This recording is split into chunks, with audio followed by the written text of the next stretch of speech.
നിങ്ങളുടെ ഇഷ്ട പരമ്പരകളുടെ മുഴുവൻ എപ്പിസോഡുകളും ടെലികാസ്റ്റിന് ശേഷം എക്സ്ക്ലൂസീവായി സൺ നെക്സ്റ്റ് ആപ്പിലൂടെ കാണൂ. ഇന്ത്യൻ ഉപഭോക്താക്കൾക്ക് മാത്രം സൗജന്യം.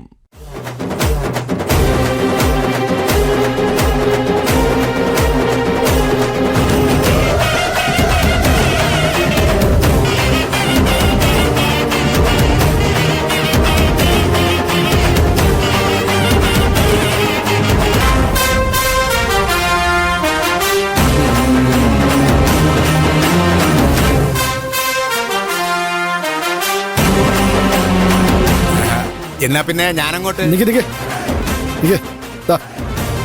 വെച്ചോ. അയ്യോ, ഇതൊന്നും വേണ്ടായിരുന്നു. ഇരിക്കട്ടെ. ഓ, എന്നാ പിന്നെ പോട്ടെ കൊച്ചു മുതലാളി.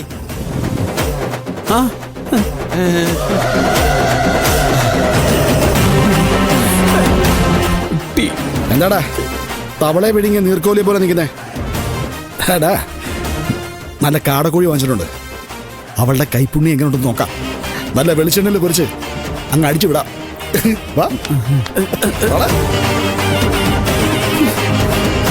എടാ തെണ്ടി.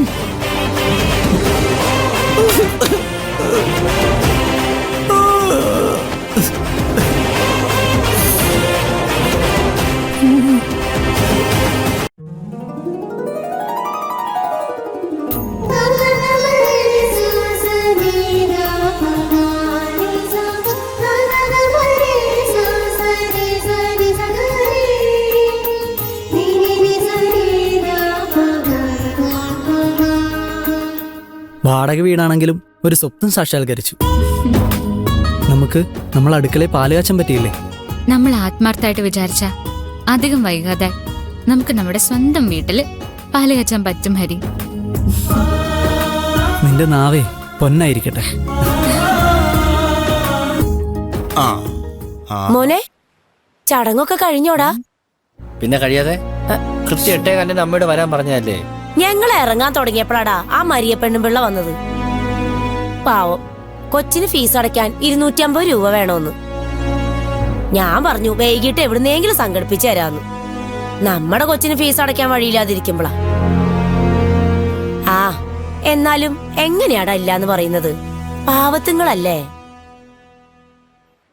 സുഗുണനെ പോലെ കാശ് വയ്ക്കുന്നതേ കള്ളുടിക്കാനല്ലല്ലോ, ഒരു കൊച്ചിനെ പഠിപ്പിക്കാനല്ലേ. ഇനി എന്റെ തഞ്ചത്തോട്ട് കയറിക്കോ. ഞാൻ പബ്ലിക് പ്രോപ്പർട്ടി ആണല്ലോ, ആർക്കും ഓടിക്കാറല്ലോ. നിന്നോടുള്ള സ്നേഹം കൊണ്ട് പറഞ്ഞല്ലടാ സുഗുണ. നീ കുടിച്ചു കൂമ്പ് കാട്ടാതിരുന്നാ നിനക്ക് കൊള്ളാം, അല്ലാതെ എനിക്കെന്തുവാ. നീ വാ മോളെ. സുനീഷേ, നിന്റെ അമ്മയായതുകൊണ്ട് മാത്രം ഞാൻ ക്ഷമിക്കുക. ഇല്ലെങ്കിൽ ഈ പെണ്ണുമുള്ള ഞാൻ എലിവിഷം കൊടുത്ത് കൊല്ലും. പോട്ടണ്ണ വിട്ട് കളാ. അണ്ണ വാ, അണ്ണ റൂമിൽ ഒരുപാട് ജോലിയുണ്ട്. വന്നേ. വാ അണ്ണ.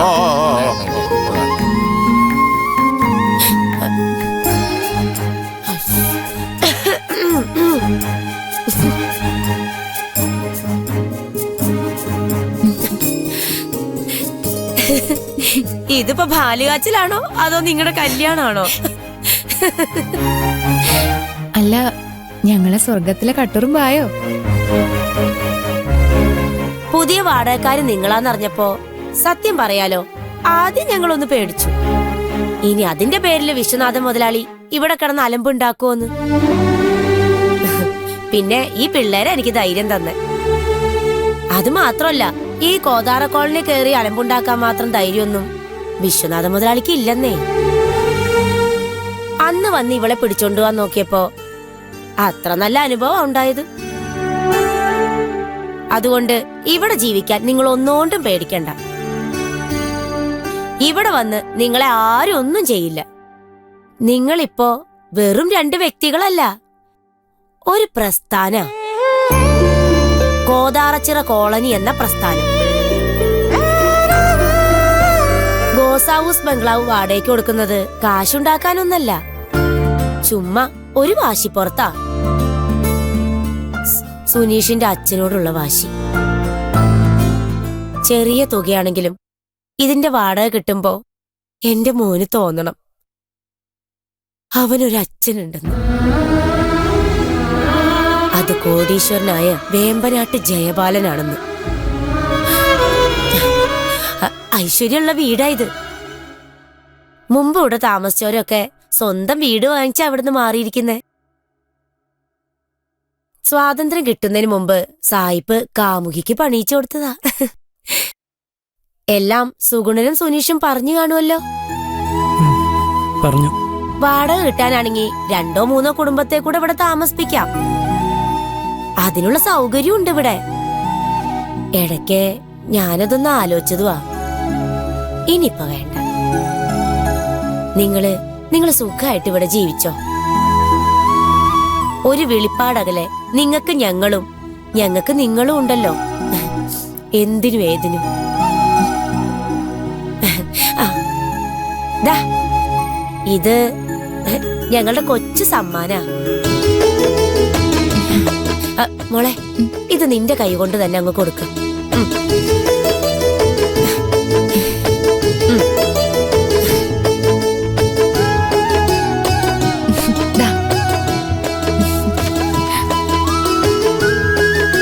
സന്തോഷം. സന്തോഷം പറഞ്ഞേ, ഇത് നിങ്ങളുടെ കയ്യിൽ വെച്ചിരിക്കാനുള്ളതല്ല. മോളിങ് വന്നേ. എന്താ ചേച്ചി? വാ പറയാം, വാ. ശരി.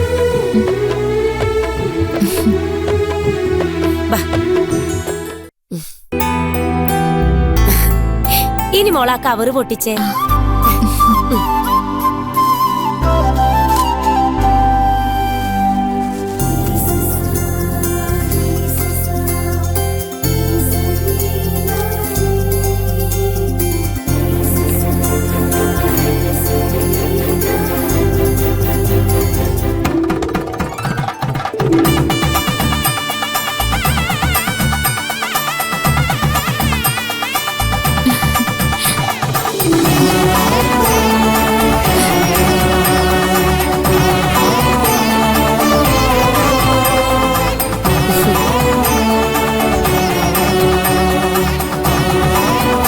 ഭഗവാൻ സാക്ഷാൽ ശ്രീകൃഷ്ണനാ ഞങ്ങളുടെ സമ്മാനം.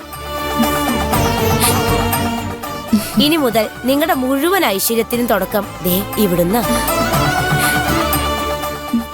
പൊന്നോടക്കുഴൽ കയ്യിലുള്ള ഭഗവാനെ വീട്ടിൽ വെക്കരുതെന്ന് ചിലര് പറയും. ഹരിമുരളീരവം വായിച്ച് വീട് മുഴുവൻ കണ്ണൻ മായയിലാക്കി കളയുമെന്ന്. ചുമ്മാ വിവരക്കേടാ. അങ്ങനെയാണെങ്കിൽ മിക്ക അമ്പലങ്ങളിലും ഓടക്കുഴലുള്ള കൃഷ്ണനല്ലേ പ്രതിഷ്ഠ. എന്നിട്ട് ആ അമ്പലങ്ങൾക്ക് ഐശ്വര്യങ്ങൾക്ക് വല്ല കുറവുണ്ടോ? ഇതൊക്കെ മനുഷ്യന്റെ ഓരോ വിശ്വാസങ്ങളാ മക്കളെ. മനസ്സിൽ നന്മയുണ്ടെങ്കിൽ അവിടെ ദൈവം ഉണ്ടാവും, ഐശ്വര്യം ഉണ്ടാവും. ഇനിയാ നിങ്ങൾക്ക് നല്ല കാലം വരാൻ പോകുന്നേ. മോളിത് അവിടെ വെച്ചിട്ട് തിരുമുമ്പിൽ വിളക്ക് എത്തിക്കേ. ശരി. വാ. വരൂ.